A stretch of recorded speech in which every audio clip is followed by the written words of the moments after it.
Vice Chair of this committee. Unfortunately, the Chairman has offered his apologies and I will be chairing this evening's meeting. The other members of the committee that we have in the room are Councillors Cochrane, Frewer, Gore,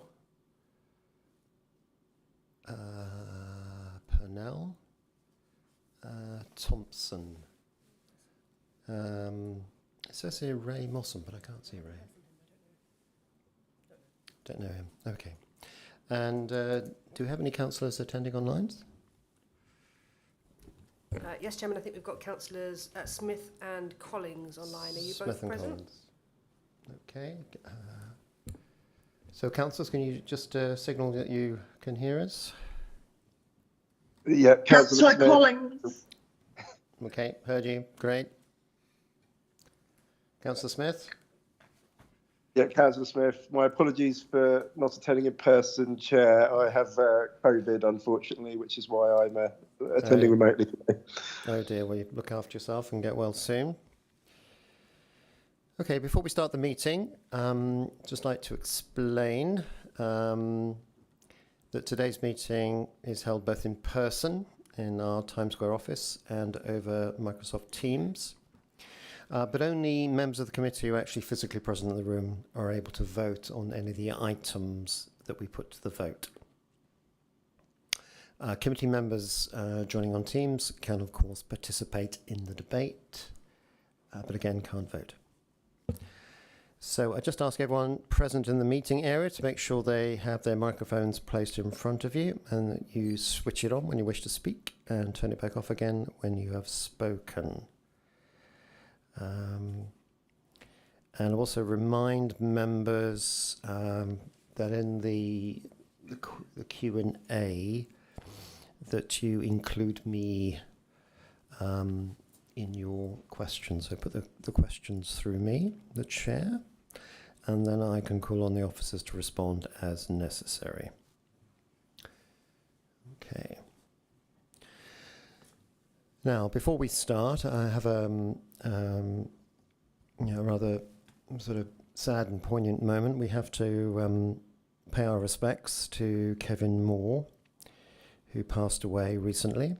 So Kevin was a very valued member of the local taxi trade, who passed away just before Christmas. So he was a friend and a colleague to many in the trade. He was also the Trade Association Vice Chairman and a very regular attendee at the taxi trade meetings. Of course, personally, I wasn't able to meet him, but I understand from those who spoke about him that he was a very nice man, very respectful, very kind person, a great friend, and a really good supporter of the local taxi trade, and we're going to really miss him. So I'm going to ask you just to remember Kevin with 1 minute's silence, starting now. Thank you.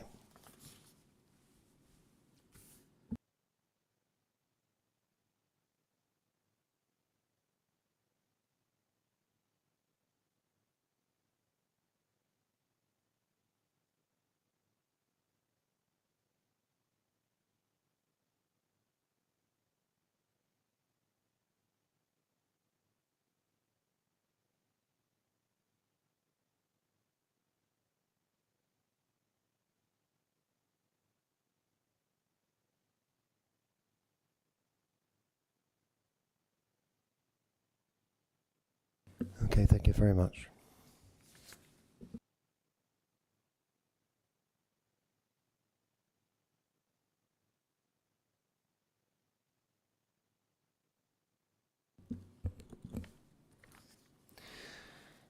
Okay, we'll now move to the formal agenda of our business this evening.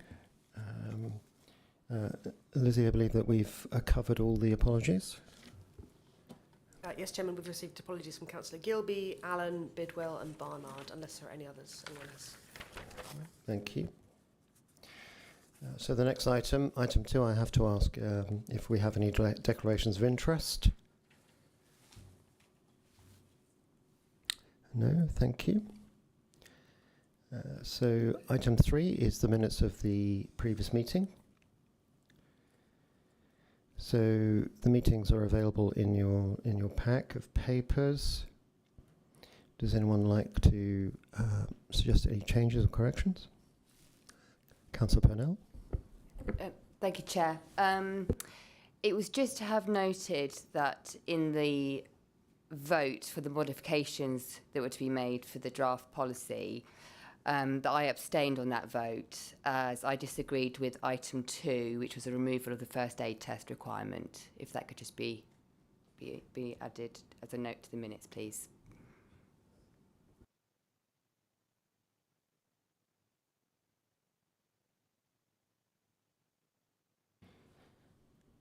Okay, so with that amendment, I propose that we approve those minutes.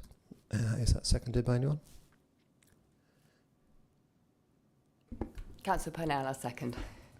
Thank you, Councillor. All those in favour?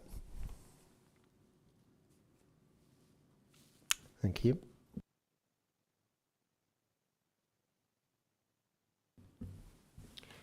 Item 4, any urgent items of business? None notified, Chair. Thank you. Okay, item 5. Have we received any notices of public speaking? Yes, Chair. We've had notification from Manoj Laxmikanta of Bracknell Hackney Taxi Drivers Association. Bit of a mouthful. Do you want to come up to the... Oh, we'll do that in a minute, actually. Yeah, okay. Okay, well, thank you, Mano. Just to let you know the rules of the public speaking on this occasion. Having looked at what you want to speak about, we're going to allow you a maximum of 6 minutes. And so it's a continuous 6 minutes. And we're going to take that as part of the next agenda item, which is the trade meeting update. Because I understand that a number of the points you want to raise, you raised at our recent meeting of the trade. Okay?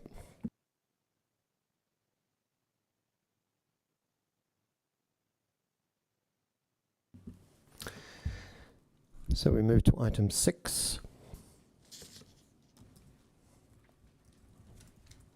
And this is the Hackney Carriage and Private Hire Trade Meeting update I've just been referring to. And I'm going to ask Officer Maura Fraser to present the report, please. Good evening, members and representatives from the trade. As set out in the report, we met with the trade on the 16th of January. The notes from that meeting have been circulated to the members of this committee as well as all of the members of the trade. The report summarises the discussion that took place at the meeting. The main topic of discussion was the proposed fees and charges. As that is the subject of a separate paper on this agenda, I won't be expanding on it now. We also notified the trade that we are in the process of signing a contract with an external provider to undertake the DBS checks in the future, so that's the disclosure borrowing service checks in the future. We hope that this new system will be in place by the start of the financial year. This new process will save officers time and will also result in lower charges to the trade as well. Sorry.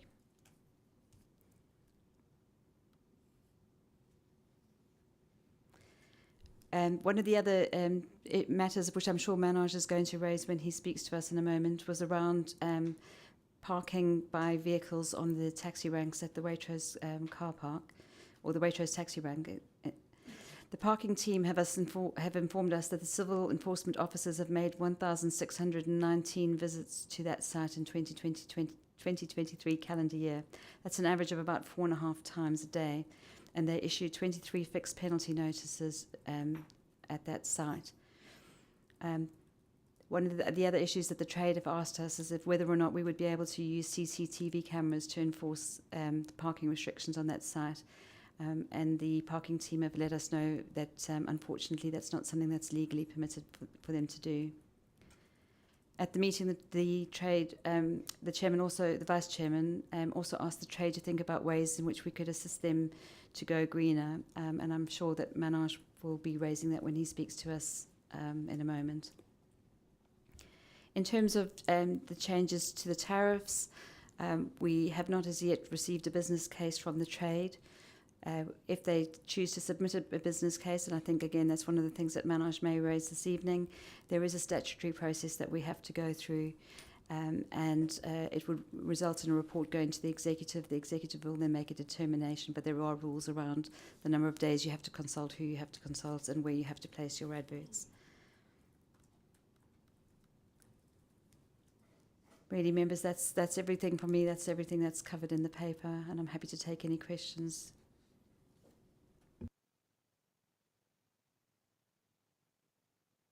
Okay, any questions from the councillors present or online? Councillor Gore. Thank you, Chair. I just want to refer back to the DBS check that you mentioned. In the papers, it's sort of indicating that drivers can sign up to a national scheme for £59 initial check, and you said that there would be savings when the new proposal came into force. Any idea what sort of saving that would be, roughly? So the current charge is around £70, and it'll be coming down to 59. So a reasonably significant savings. And then when they sign up to there's an annual renewal fee, which is a lot cheaper, obviously, than continuing to pay the fees that we charge at the moment. Thank you.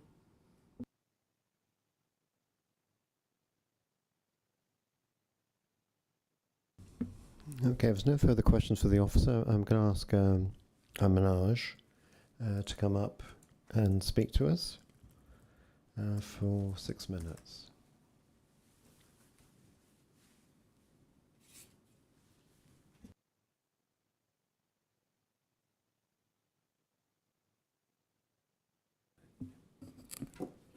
Okay, thank you.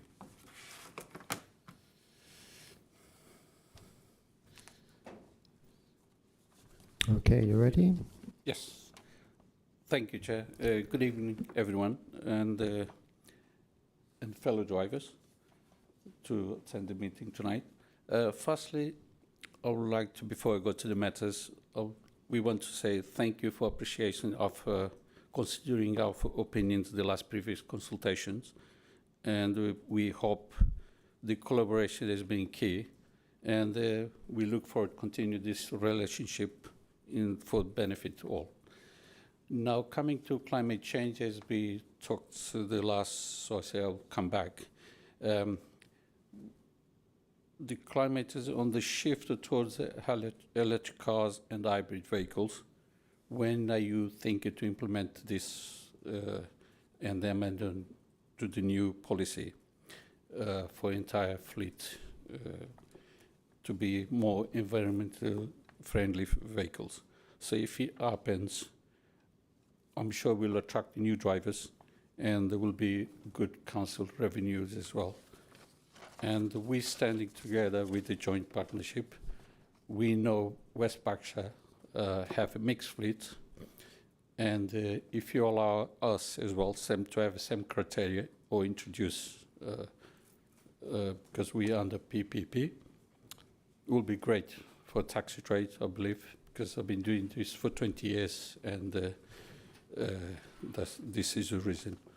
The concern on the electric cars, if it comes, I don't think so drivers are able to afford it because the trade is not that great. We have competition here, and the reason is the charging points. Secondly, how long it will take to charge.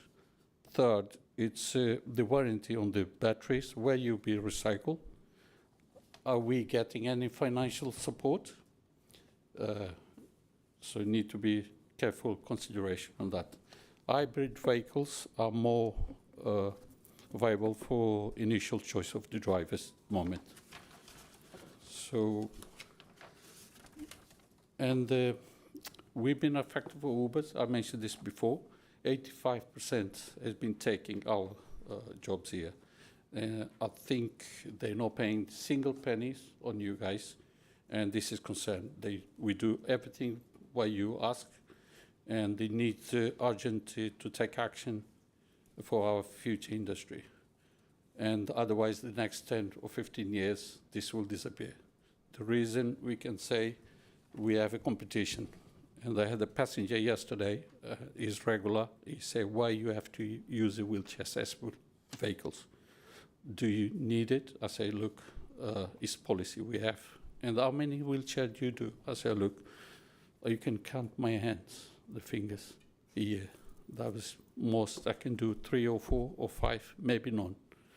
So, and the extension of vehicles, we require the 5 to 8 years to buy second hand. It's much cheaper than under 5 years. If you look at, again, the policy. And the cars are coming with the tinted windows from manufacturers. So they always right to request to change our windows, which costs money. And Uber using these cars, where's the safety? Tell us. And Eastbourne Council, they allow the new drivers to come with the saloon cars because they're demanding on the drivers. So, and we've been introduced this wheelchair in 2002, and things has changed in 20 years. So you got to look at this. You can do a survey, come out to our rank to check on how many wheelchair jobs we do. So this is another concern. And also we got good news about our wheelchair vehicle. We have to register our old vehicle under 2015. And we exempt on ULEZ fees. So that is good. So we don't have to charge a customer £12.50 on the top on the fare. And is valid till 25th October 2027. So we got two options here for us from the drivers. Option A is allowing drivers with existing wheelchair accessible vehicles switch to hybrid. That's for their first choice. For the new applicants to buy a wheelchair-friendly vehicle and obtain their cars for 5 or plus years. Manoj, I'm sorry, just 1 minute left, I'm afraid. Sure. Okay, I will do it quickly now. And this is I inquire about hybrid car. They go 6-seater in Cab Direct. They'll come out in September. That's the first 6-seater, wheelchair accessible.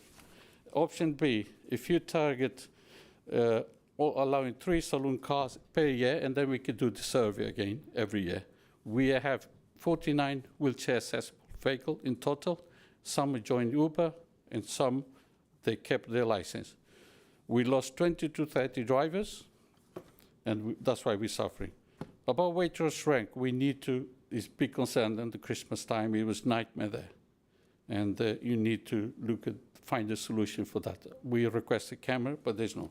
On DBS, we thank you for that taxi link to reduce to 70 to 59 pounds. And we think to consider to freeze at least some of fees tonight, like vehicle license plate and the badge renewal. It will be great for the drivers. Lastly, on the tariff, we need to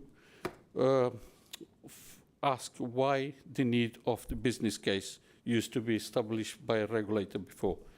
We'll await tonight's fees and charge consultation, what you decide, and then we will think about our fare increase. And your vote tonight holds the power to shape our future. So thank you for your attention and consideration. Thank you very much, Manoj. Thank you. Thank you indeed. So if you can just stay in place, and there's an opportunity to address some of the questions from the councillors. Do you have any questions for Manoj? Councillor Ferrer. Evening. Could you tell me, do you have any hybrid or electric vehicles on the fleet at the moment working around? And if you do, it might be useful if you could give us an idea of the running costs of the vehicles compared to the diesel vehicles. Yeah, if you could. Good. Thank you. Good evening, Cecily. On the wheelchair, we don't have any hybrid moments. All are diesel, and I think only the private hire they have hybrid cars, and our car is quite heavy on diesel, so we can see on the Vito Special. I know they do the runs. They can tell us. I mean, the cost of the fuel on those cars are. But the hybrid is our choice at the moment, so there's no cars available at the moment until September. So we can look in the long term. So we have those cars. At the moment, I don't think anyone can afford to change it now. Thank you. Any more questions? I have a question. So, Manoj, can you just explain a little bit more, for the benefit of the councillors, the problems that you're facing at Waitrose, please? Sure. The Waitrose has been, since it's been built, Lexicon, and the parking we have there, it's regular school runs time. On the Christmas time, it's been a nightmare for us. The private cars come and pick and dropping not passenger, and we don't know if they're touting or not. So it's concern for safety as well. We quite been annoyed for that reason. It's not safe. Every time I did say this previous committee before, if you can come down and see me there one day and we can meet and see what's going on there, I don't mind to show very well. Then we did request on CCTV. I know it's, but why in Reading, if you park in 1 minute, we get straight away a ticket. So why Bracknell not? I know it's going to be good revenue for you guys. Thank you. Yeah, thanks, Manoj. So, I mean, there was a lot there, and as you know, we have our regular meetings with the trade, and your public speaking there was under the item about the trade meeting. So I'd like to invite you to write up some of those proposals. You had a number of detailed proposals that you had to cram into 6 minutes, to write those up and submit those for more detailed discussion at our next meeting, if that is okay with you. Yes, I will write down and then send it to Moira or to you, Chair. Thank you. Thank you very much.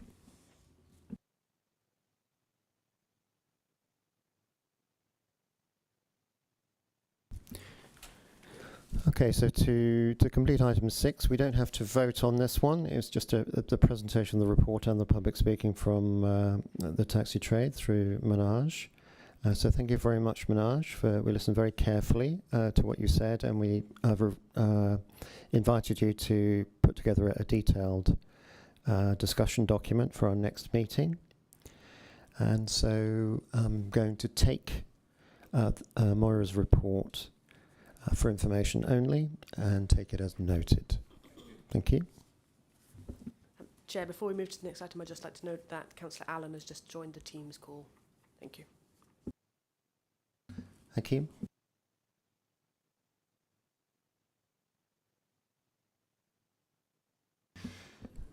Okay, now we're moving to item 7. So item 7 we will be voting on. So this is the Public Protection Partnership fees and charges for 24-25. I'm going to ask Sean Murphy to present the report. Sorry, Chairman, I'm going to be presenting this one on Sean's behalf. Yes, that's right. Sean's not well. I forgot about that. So my best wishes to Sean for a speedy recovery. Members will recall that we brought the proposed fees and charges to the October meeting. Officers were proposing at that time that we increase the fees based on inflation at the end of October by 6.7%. You will be aware that since then inflation has fallen significantly, which has impacted on our cost base, and we are therefore proposing a revised set of fees and charges based on an increase of 4.68%, which equates to an hourly rate of £67. We've heard from Manoj tonight and through the statutory consultation process that the trade would like to see the fees frozen at last year's rate at £64.25 an hour. As we have explained before to members, fees are set on a cost recovery basis. The council, like all businesses and households, have seen an increase in our costs. Some of those include salary inflation, but also include costs such as the sundries like the plates that are issued to the trade, and energy costs, etc. It is therefore not possible for us to propose a set of fees equal to those set out last year. To do this would mean residents of the borough subsidising the taxi trade. Manoj did also make reference in his speech about helping the trade go greener to the scheme in West Berkshire for the benefit of members in West Berkshire in terms of the vehicle fees. Anybody that has an electric vehicle receives a 100% discount, which is subsidised by the council, or if they have a hybrid vehicle, then it's a 50% subsidy, and again subsidised by the council. We haven't seen that drive a large shift in the trade to electric and hybrid vehicles, given that the cost of the vehicles, as Manoj said, was already significantly high, and the drivers also have concerns around range that the vehicles are able to achieve. But that is the scheme that he was referring to. The proposed fees, as set out in the report this evening, would see the cost of a new vehicle licence increase by £13.50 per year. A renewal of a vehicle licence would go up by £12, and a 3-year driver's licence would increase by £12 and a renewal by £10.50. While we appreciate the concerns raised by the trade and are working hard to support them where we can, it is interesting to see that when we look back at the fees over the last few years, in 2021 the cost of a new renewed vehicle licence was £290, so our proposed renewed fees are still £22 lower than they were then. Another example of the work that we've been doing is the work around the DBS checks, which we've said will come down from £79 in 2022 to the proposed £59 for the forthcoming year. Happy to take any questions that members have around the fees, which will have to be recommended to full council for approval. You won't be approving the fees tonight, just to make that clear.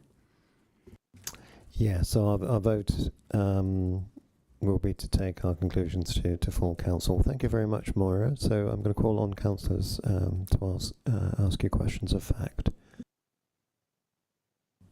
Councillor Pennell. Thank you, Chair. Thank you, Moira. What did you say the percentage increase was of those new amounts that you gave? Was it 4 point something? 4.68%. And the reason it's an odd number is because if we went with 4.7, the fees would go up to £67.07 per hour, which is just a sort of a slightly odd number. Thank you.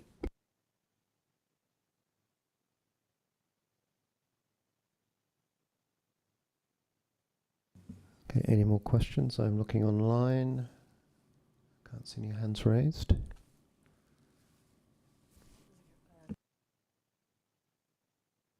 Okay, Councillor Allen. It's more a comment than the question. It's just to say that given the local government settlement was quite generous at the lower bands, and we have wage increases to worry about. So above a certain band it was 3%, and below a certain band it was below that band it was 1,950 fixed, backdated to last April. So given that, there's no way we could actually keep it at a keep the fees at zero, at a 0% increase. So I think the reduction to 4.8 is eminently sensible. Okay, thank you, Councillor Allen.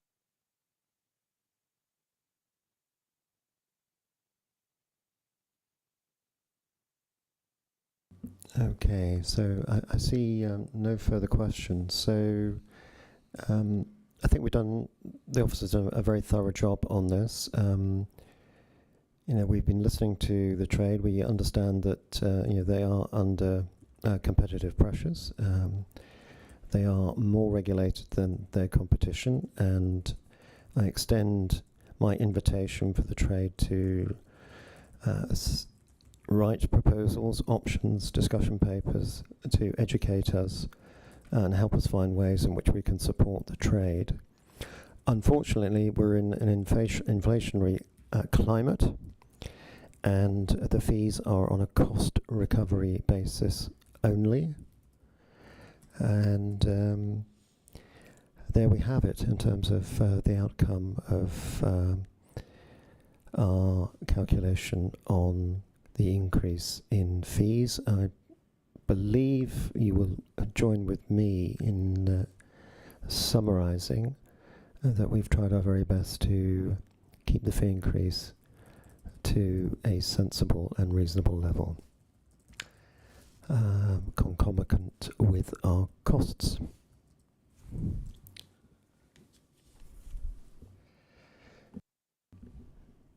Okay, so now this is a voting matter, so I'm now going to read the recommendations related to fees and charges. So from the chair, and I am quoting from the documentation, that the Licensing and Safety Committee 2.1 notes the comments received during the statutory consultation on variations to operators and vehicle licence fees as set out in Annex A to this report. 2.2 notes the proposed revised Hackney carriage and private hire vehicle and private hire operators fees included in Appendix B, and consider if any further modification should be made to those being recommended to full council for approval in light of the consultation responses. 2.3 notes the wider set of relevant discretionary public protection partnership fees as set out in Appendix B being recommended to full council for approval, and that we recommend that full council adopt the proposed fees at Appendix B as part of the annual fee setting process, and that these fees come into effect as of 1st of April 2024, noting there is no additional impact on the revenue budget proposals. May I have a seconder, please?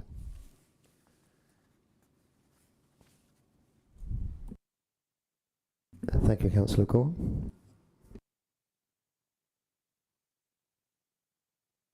So we can now move these recommendations to a debate. Councillor Gore, do you wish to speak or reserve? I'll reserve, thanks, Chair. Would anyone like to speak in the debate?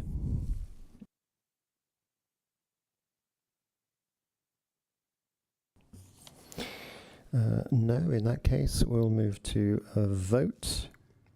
So will all committee members in support of the recommendations please raise your hands. I believe that's unanimous, thank you.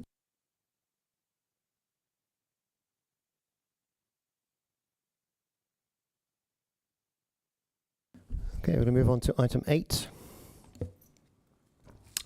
And this is the licensing policy.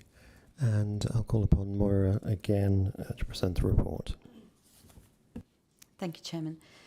Members will recall that we had a lengthy debate on the policy at the last meeting, and that the revised policy was adopted at the council meeting at the end of November and came into effect on the 1st of December 2023. We noted at the time that the Department for Transport had just issued revised guidance on the 17th of November, just as we had taken the policy through the process.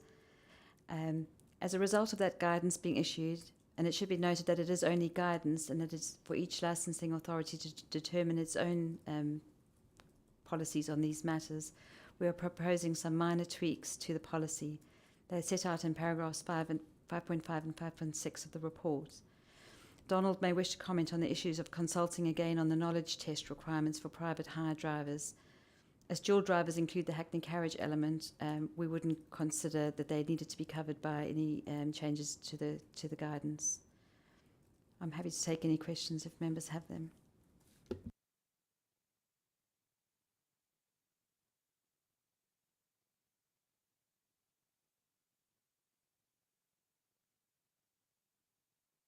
Councillor Allen. If we just approve the previous version at full council, aren't we embargoed under the 6-month rule that we can't debate it again for a period of time?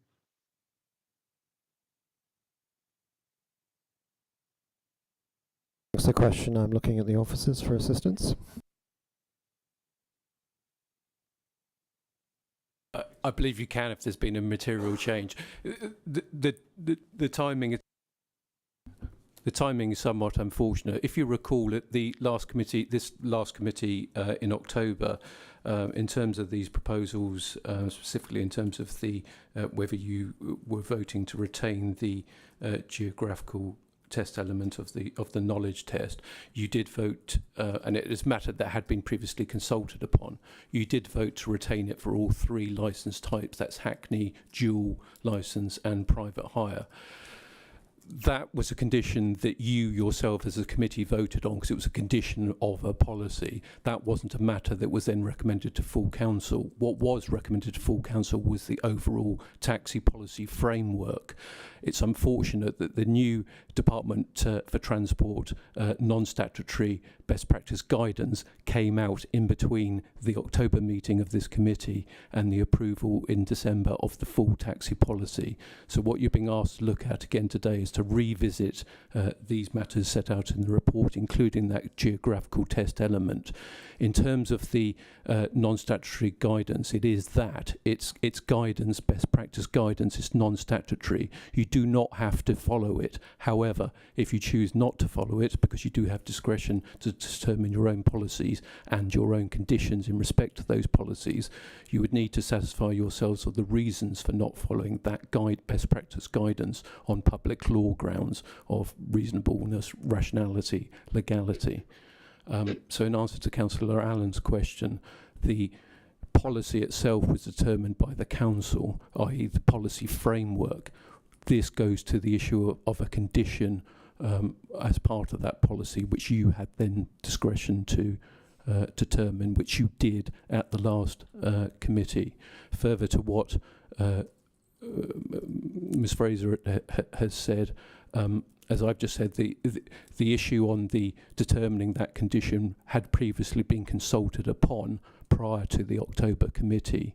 You do have the option of, rather than following the recommendations or the proposals, to go out again to consultation, because those previous responses to the consultation were submitted prior to the November new guidance coming out. So it may well be that there could be other representations or different representations in light of that guidance, but that's a matter for you. So it's either really go out to consultation again following this new guidance that came out in November, or you make your determination today.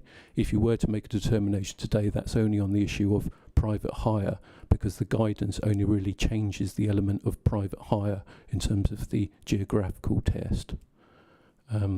It wouldn't apply to the Hackney drivers' licences, which you determined to retain at the last meeting. It also wouldn't apply to dual licence, because they have the ability to apply for hire under Hackney as well.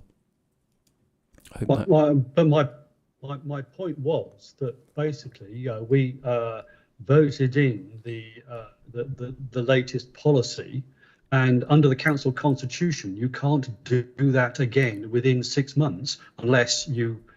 I think you have to have a certain number of councillors vote that they actually want to put it forward. I can't remember what the rules of the constitution are, but normally there's a 6-month embargo on revisiting something which you've already voted on. That constitutional matter is something that I would have to confirm. Sorry. Chairman, also just to say that when we brought the policy through to the November council meeting, we did also make reference to the fact that this guidance had been issued, and that that report that was taken to full council included an element of being able to make some minor adjustments should it be needed. So you're not really going against the spirit of that decision that was made either. Yeah. Okay, I'll drop it, and that's fine. I think it is essentially a minor amendment rather than a fundamental change to the policy that was approved by full council. Okay, thank you. It goes to the condition rather than the full policy. Okay, any other questions? Councillor Purnell? Thank you, Chair. So I've got this right in my head. The policy as we agreed it, we've retained the knowledge check for all three groups. But the statutory guidance is now that it's only retained for Hackney and Dual, because essentially the new guidance is saying that local authorities shouldn't have that geographical requirement for private hire on the basis that they are pre-booked trips. That drivers and operators can plan a route because it's pre-booked, and also they have the benefit of sat nav and navigation.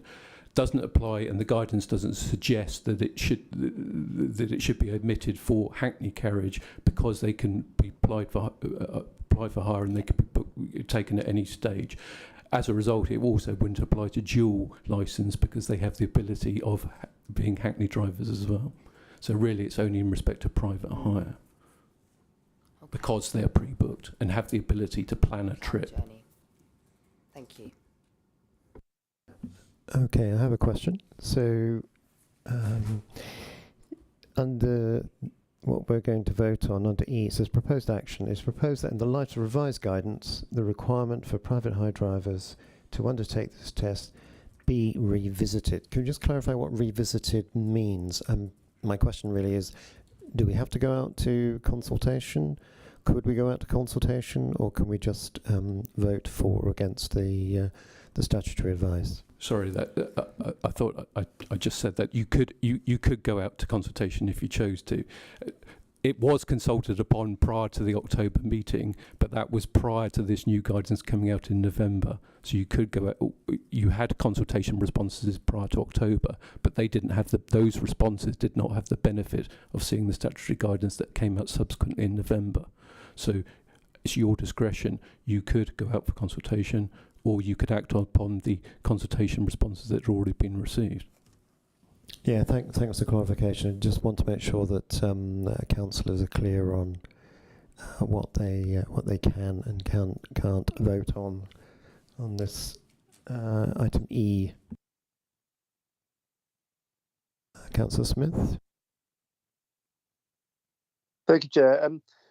My recollection from the October meeting of this committee was that the consensus opinion of the committee obviously was to retain the geographical element of the knowledge test for private hire drivers. However, we did discuss and encourage officers to go away and look into options to look at the format of that and explore whether a less onerous format of that was more appropriate for private hire drivers compared to the Hackney carriages. I was just wondering if there's any update on that, as I think that would be pertinent to the discussion being considered.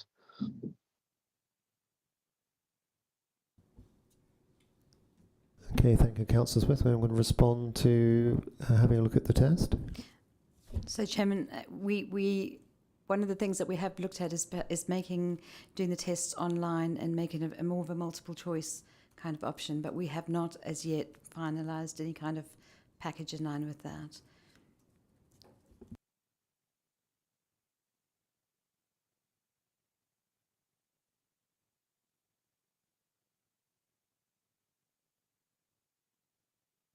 Okay, if there's no further questions, I'm going to propose these changes. Do I have a seconder? Councillor Thompson. Councillor Thompson, thank you. So, Councillor Thompson, do you want to speak now or reserve? Reserve, please, Chair. Okay, so we're now in debate. Would any councillors like to contribute?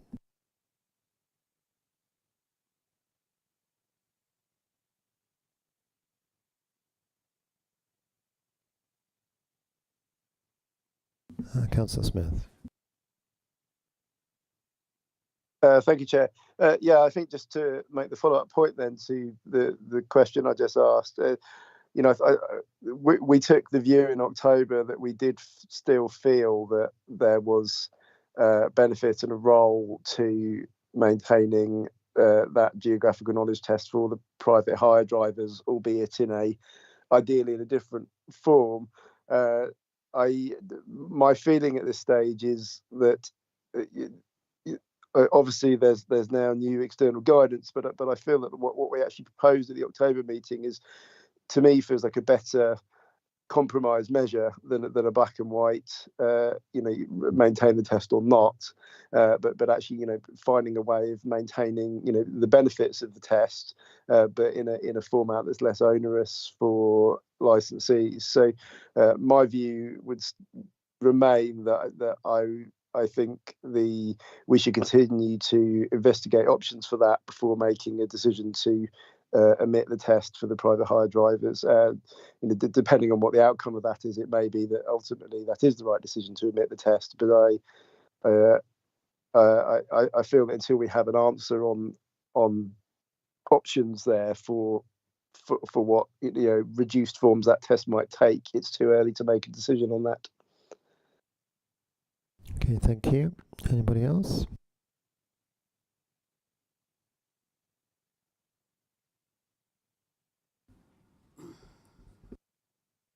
Councillor Gore?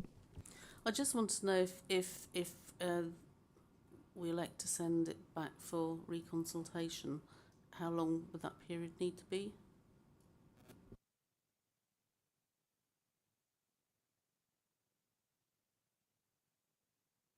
Yes, please. Yeah, we've been advised that because we've done a previous more thorough consultation, it could be a shorter period of time, so a couple of weeks would seem reasonable. Thank you.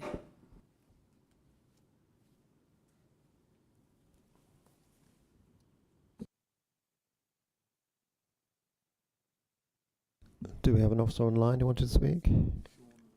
Is it Sean? Yes, Chairman. I was just going to make a suggestion that in light of Councillor Smith's observations, I mean, I'm guessing on advice of the legal advice that all of these don't have to be taken in one piece tonight. I guess the latter one could be reserved until, for example, a worked proposal around the test itself we're ready to bring back to the committee, and then the whole thing could be considered in the round. Yes, there's no time limit. Nothing in that guidance fetters the committee's discretion to determine its own conditions, and indeed the council's discretion to determine its own policy. Ultimately, members are going to be fundamentally concerned with passenger safety. So how you ultimately determine that is a matter for you. But there's no time limit in terms of the guidance as to when such recommended changes need to take effect. Okay, Councillor Allen.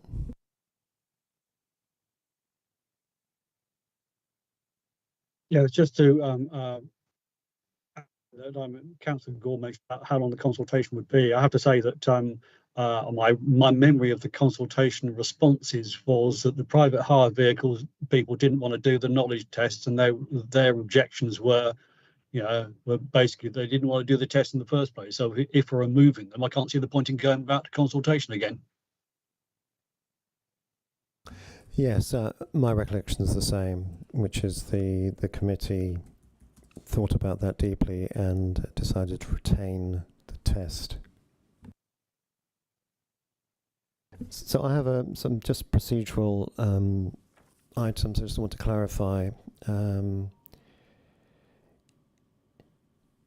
We have two resolutions here that we delegate some changes, 5.6b and d, and then we resolve that proposed actions 5.6c and 5.6e be approved. And I'm just looking, and I just want to identify which of these resolutions is related to the test. I just want to resolve that clearly.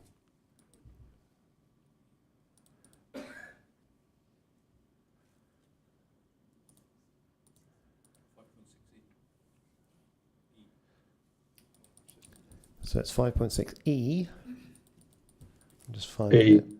Yeah, I'm just finding it. There's a lot here.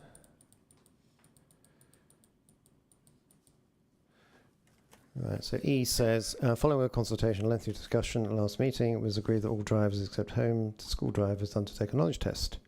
Proposed action is to propose that in light of the revised guidance, the requirement for private hire drivers to undertake this test be revisited. And we've had a thorough debate on that.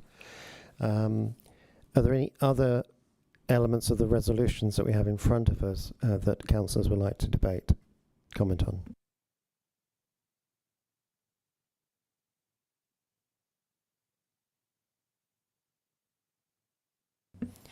No, to summarise then, and please correct me if I'm wrong, that we feel that resolutions 5.6b, the references to 5.6b and d appear to be acceptable, or if there's no controversy there. The action at 5.6c is also reasonable and sound, but we're saying 5.6e,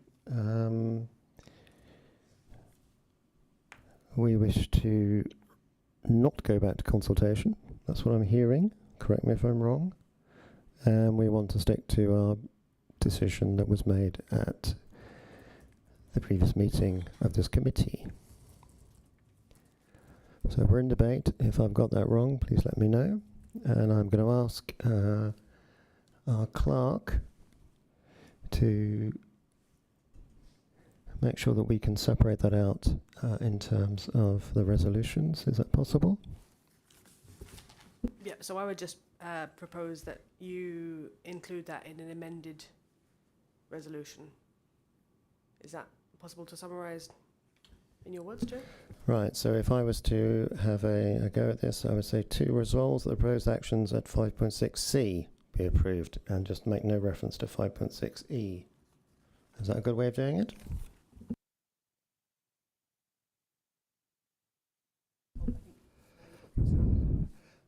Councillor Allen.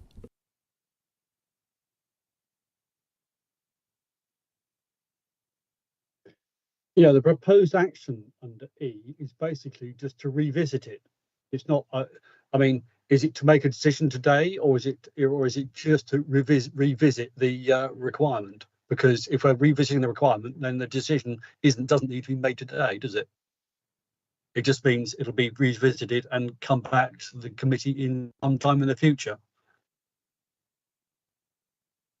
And I think the action is the same on the on C as well. Basically, it says we need to do some more work. So okay, I'm not sure. Yeah, if we agreed both tonight, it just means they both go away and come back in the future. But the policy and are we saying, I'm looking at the officers, and the policy is not changed if we accept these resolutions? Chairman, it would be changed in respect of items B and item D. The purpose of the drafting of the recommendations as they were was to enable members to have a discussion here tonight. You would have perhaps been able to make a determination should you have chosen to do so, or you can determine to ask officers to go away and do some more work and come back with a further proposal.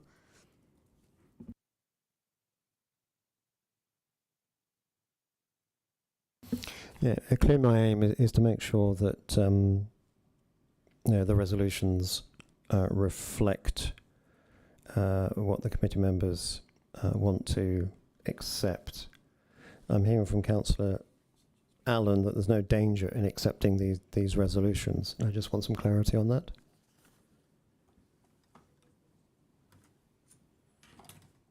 Well, I guess there's whether there's danger or not, because basically there is danger if you make a decision today, but there isn't danger. There is no danger if you don't make a decision. But basically, if you're saying we are going to remove or include the private hire drivers as per section E, then then you're making a decision. But if you're just going to revisit it and come back later, then there's no problem this evening. So you need to be clear whether you're going for a decision on these or whether you're just going for the action as it stands at the moment, which basically says we need to revisit it.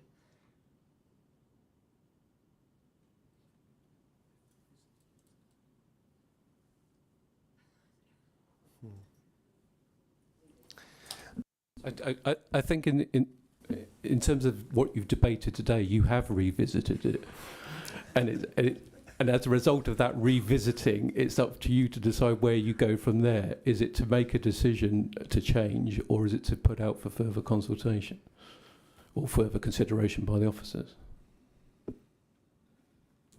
By having the debate today, you already have revisited it, in my opinion. Councillor Purnell. In which case, the chair's proposal ought to actually state what the decision is, so that we can debate what that decision is.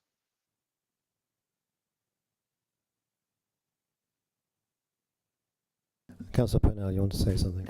Thank you, Chair. I'm not comfortable to make a decision on E today, as going back to Councillor Smith's point, when we previously debated this, the consensus was that we should retain the checks for all three groups, and that there would be some further work done, as he's already said, to see if there was a way of making it a simpler test to relieve some of the burden. I would rather we didn't make a decision in or out today, but we waited for the results of that. Okay, yes, please. Would it be helpful perhaps then if we took item E away and came back at the next meeting with a proposal as to how we might undertake a new form of navigation test for private hire drivers? Okay, thank you. Okay, thank you for that. So again, I'm coming back to the words that we could put to the vote. And I said last time, 2 becomes resolves that the proposed actions at 5.6C only be approved. Will that work for everybody? And that the officers will go away and come up with proposals for the nature of that test that we're all referring to. Is that going to work? Okay. So I'm going to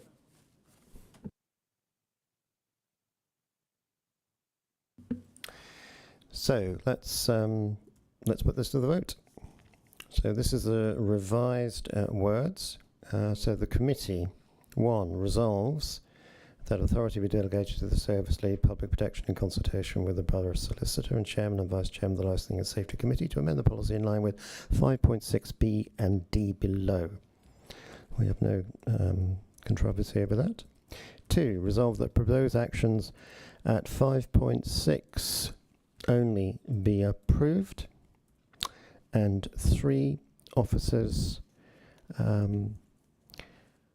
revisit the current test and make proposals as to how it might be revised.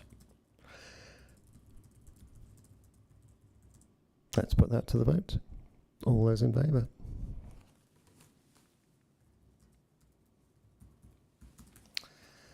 Thank you for your patience, councillors.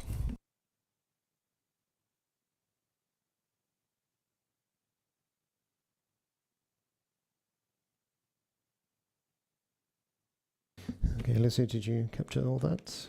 That's great. Obviously, this meeting is recorded anyway, so it's all there. Okay, let's move to item 9 then. And Sean, who's online, is going to present the report. It's an update on environment, health and trading standards. Please, Sean. Thank you, Chairman. And first of all, can I apologise to yourself and the committee for not being there tonight? But I've been a bit under the weather the last couple of weeks. I thought it was probably better for everybody that I was here. So I've got a very brief presentation. for the committee tonight to just really give an update, not on the sort of general broader work of environmental health on trading standards, but some of the areas that we've really been concentrating on since I gave an update just under a year ago from today, basically, to the committee. So I've got a very, very short presentation. I think there's 4 substantive slides. I'll just put that up and I'll talk through it, and I'm happy to take any questions as you wish to handle that, Chair. So just bear with me, I'll just share my screen now. Find the presentation.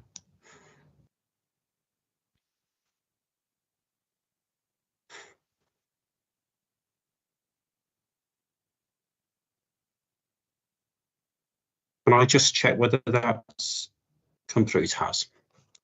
Okay, so I've got, as I said, I've got 4 brief slides that I want to run through. There's one relating to environmental health and one relating to trading standards, one around investigation work and some of the community work that we do. So just looking first to environmental health. Currently the environmental health service is split into 3 functional areas, one that deals with private sector housing. So this is housing as opposed to the local authority housing function. So this is dealing with private sector housing standards. And I'll pick up that first. So we have a number of work streams running there in addition to our normal day-to-day work around housing standards. But particularly over the last sort of 12 months, we've been concentrating. We've been doing a piece of work around prior approval conversions. So we've been working with colleagues with building control and the fire service. So these are properties that are converted from commercial premises basically into quite often normally into flats. And we've been doing some inspections of those properties with a joint inspection team, as I say, with the fire service and with building control and working alongside the owners and landlords. So that is a project that's ongoing and will go into the next 24-25 programme year for the work of that team. And obviously there's a lot of those properties, for example, in the Bracknell area that have had that kind of conversion done. The second one is around HMOs. So there are a number of HMOs in the borough, and actually a number of those are due to be relicensed this year. So an HMO license lasts 5 years. There was a law change in the late just back into the 2018-19 that brought a lot more properties into the licensing regime. Their licenses now basically are coming up for renewal. So as we get into this year, the mid and latter part of this year, a number of those basically will be going through the licensing process. We've also got a programme that sits alongside that where we're trying to identify properties in the borough that should be licensed that currently aren't. And again, this is something that we are going to do a presentation, I believe, or a short course for members on housing matters and HMOs in particular, where we'll explain the kind of things that maybe members as ward members as well could assist us with that in perhaps identifying some of these properties. We have other things as well that we're doing to try and identify them.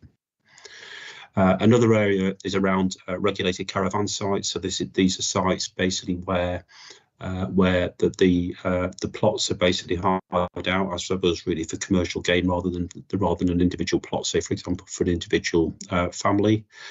So regulated sites, we're carrying out inspections of those, and obviously we also have a licensing regime around that and an approval regime for site owners and operators.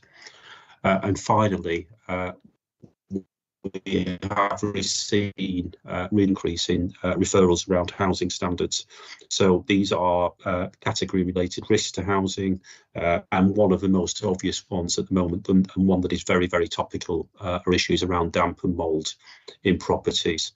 And we've been doing a lot of work with private landlords around that, certainly doing a lot of work with the public. As you can see, one of the leaflet there on the top left is some of the advice that we're putting out, and if anybody that follows our social media feeds, and I'll come on to that at the end of the presentation, for the service, you can see we're doing a lot to alert people to how they can perhaps deal with damp and mould, help to prevent damp and mould, but also how to report it. And the work that we're doing obviously includes RSLs. The next team basically within the environmental health area basically is what we call a commercial team, but effectively it's that deals with food premises and health and safety more generally. So this has been a big year in terms of catching up basically on food safety inspections. I mean, you can imagine during the COVID period, basically a lot of premises were closed. We ended up with a very big backlog, and we've been working very hard to work through that backlog. On top of that, we've always got a lot of new premises coming online or changes to food business operators, and in those circumstances we try and visit those businesses within 28 days basically of opening.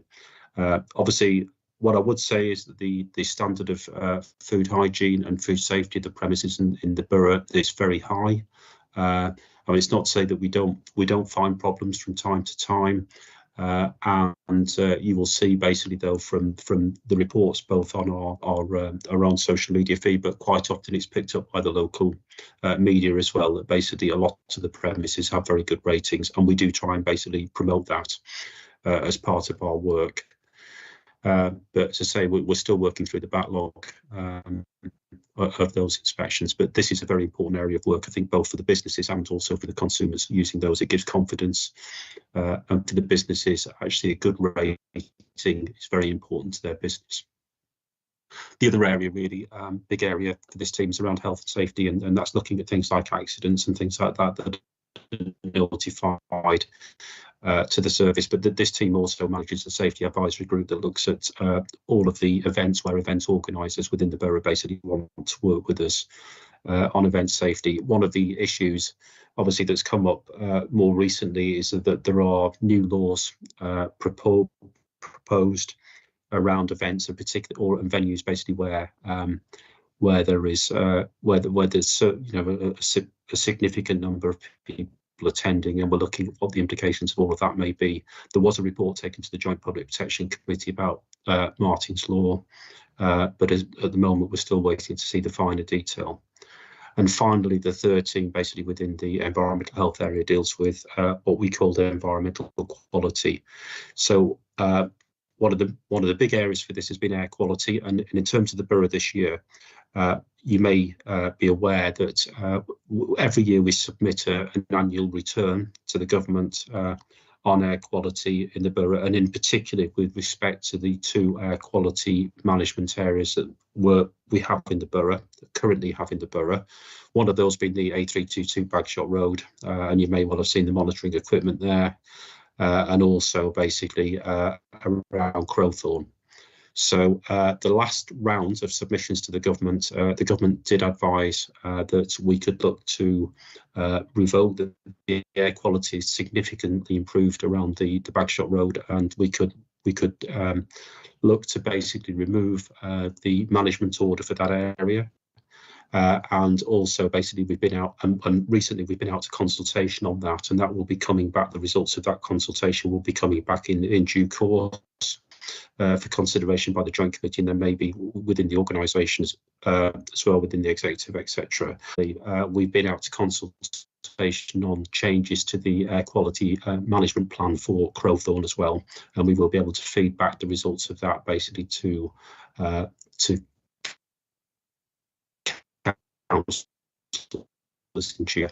the significant area where we've had involvement basically within the borough for this team is around advice for the planning committee. Anybody that's on planning will know that environmental health are regular contributors to that, and within that basically how we deal with issues around potential land contaminations, nuisance, commercial nuisance, and conditioning basically. So a lot of that basically, if you're on planning committee, you should be very familiar with.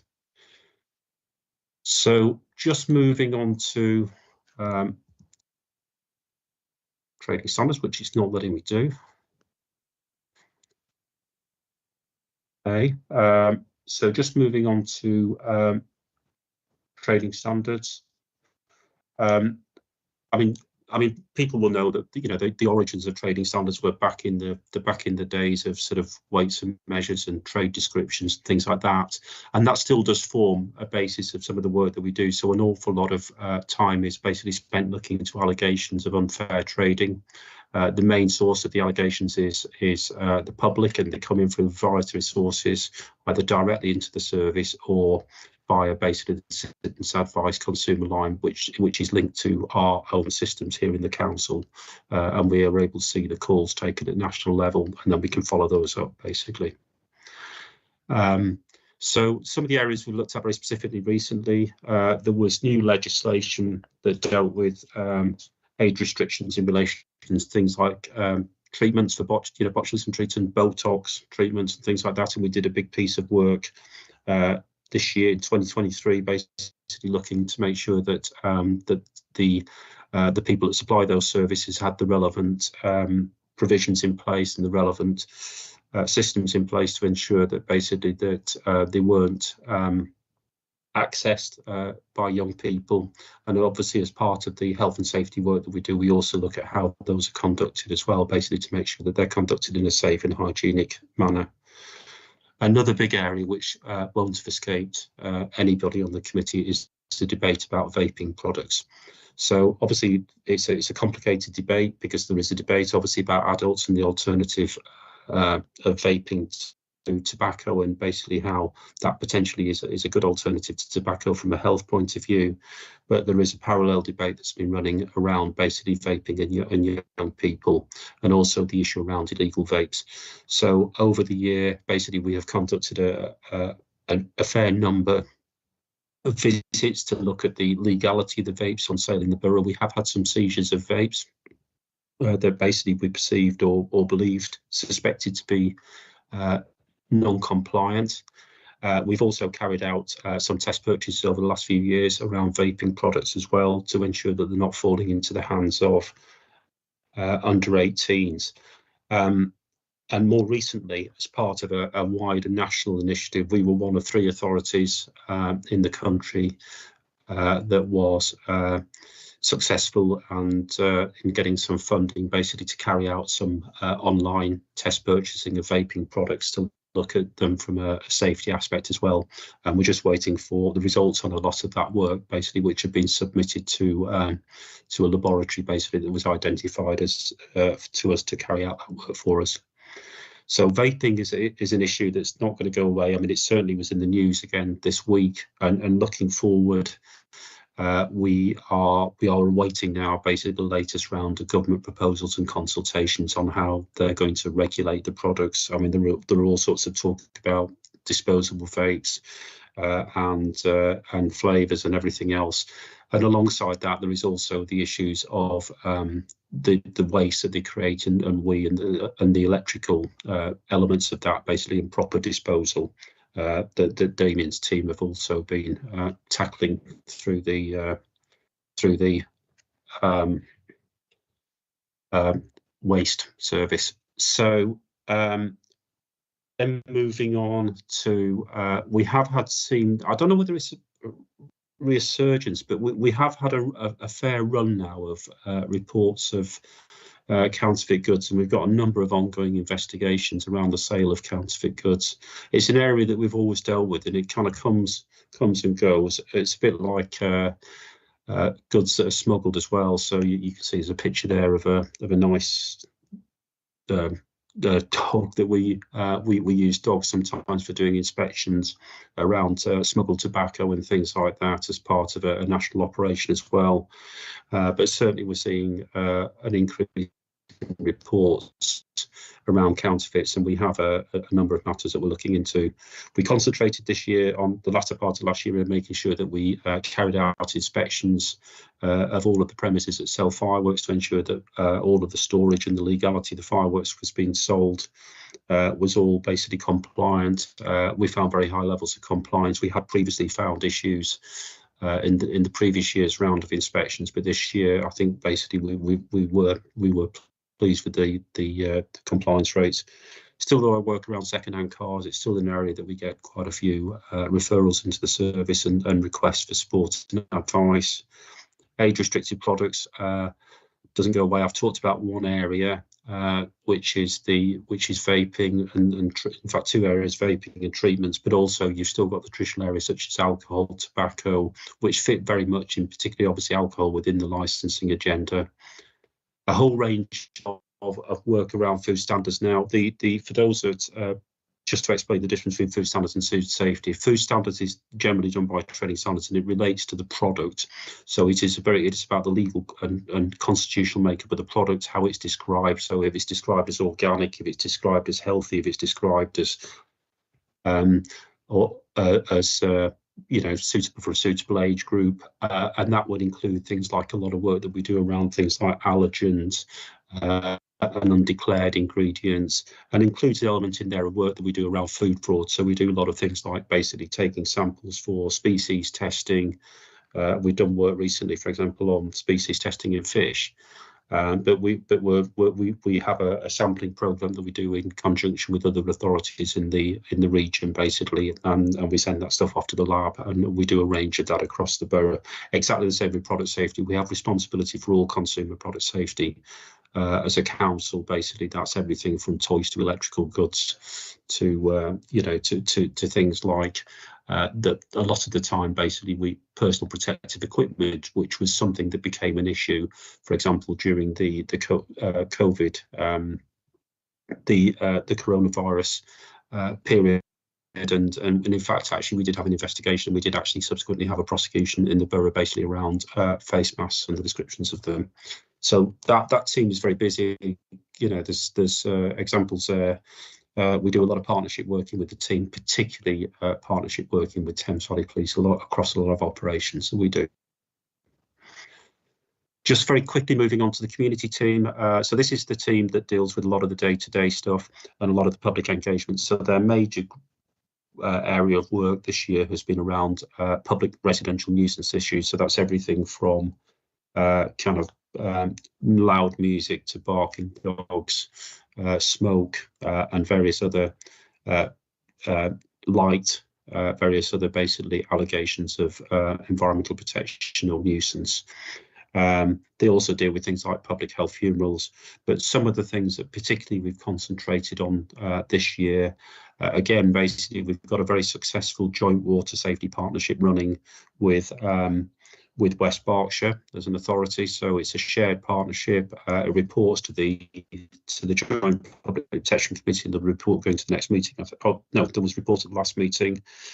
And we hold a number of events to promote water safety with our colleagues from the Fire and Rescue Service throughout the borough. And I think, Moira, we attended all of or most of the fairs in the parishes this year, didn't we, the events. So a lot of work, particularly around scams and personal fraud. And we have a joint initiative basically with the police looking at this, with TVP, looking at basically identifying people who are victims of fraud. And, we're talking about everything from telephone related fraud all the way through to online and still even now things like mailing related scams, distraction scams and romance.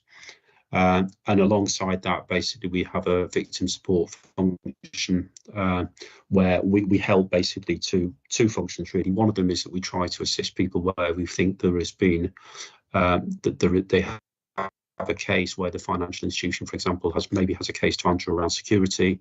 So we try to assist people with claims. But more than that, actually the biggest source of our work really is try to identify, once we've identified people who are potentially vulnerable to fraud, is to work with them, to work with families and friends and neighbours to try and put protection around them, and that includes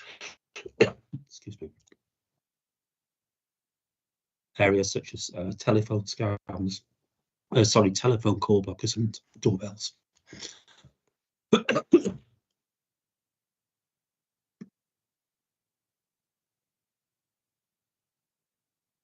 Are you okay, Sean? That's why I'm not in the room, Chair. Take your time. If you're not feeling well, just pause there and come back to us when you're ready.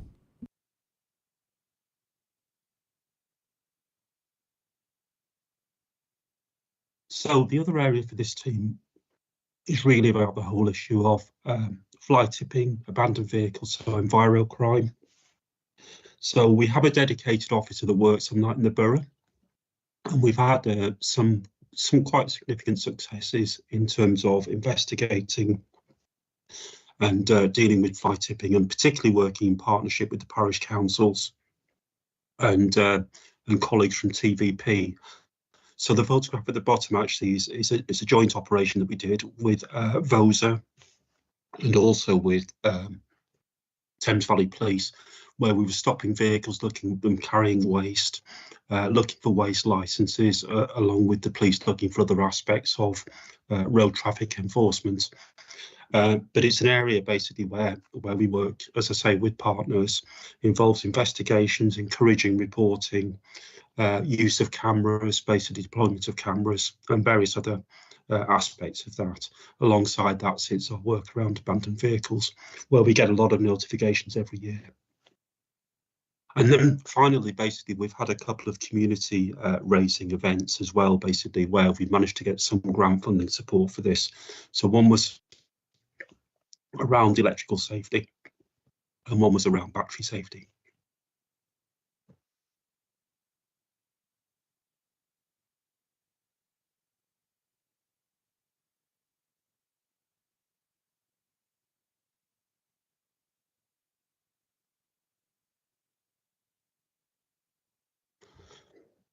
Okay, Chair.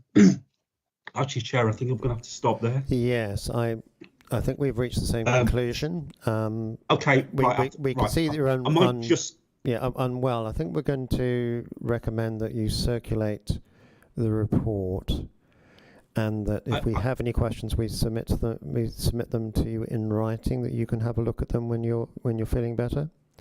Thank you. Actually, I might just be able to get through this slide. I seem to have had a slight rally. So just really, this is my first substantive slide anyway. You really shouldn't be putting your health at risk for briefing the councillors. We can catch up with this at another time. Okay, I will. Yeah, just to say that basically we also have one further team around investigations and case management.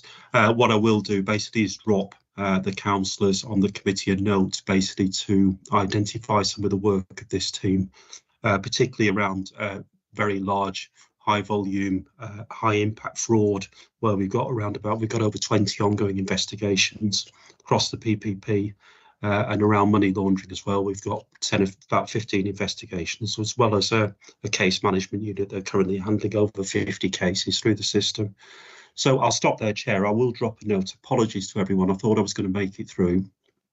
But I will basically turn this into a bit of a briefing that can be circulated around the committee. Okay, well, please don't apologise, Sean. There's absolutely no need. So I think all of the councillors here will join me in thanking Sean for making a sterling effort there, way above the call of duty to present that report. And as I say, we'll look forward to that being circulated, and then we can ask questions, which Sean can return to when he's 100% fit.